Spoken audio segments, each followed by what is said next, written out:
పద్దెనిమిది పడిమెట్ల పైకెక్కి గుడికేగు భక్తులకు ఎదురొచ్చే బంగారు స్వామి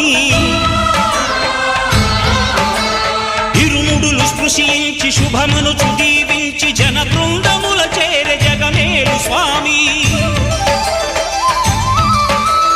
తన భక్తులనరిల్చు తప్పులకు తడబడి ఒక పక్క ఒరిగెన ఓంకారమూర్తి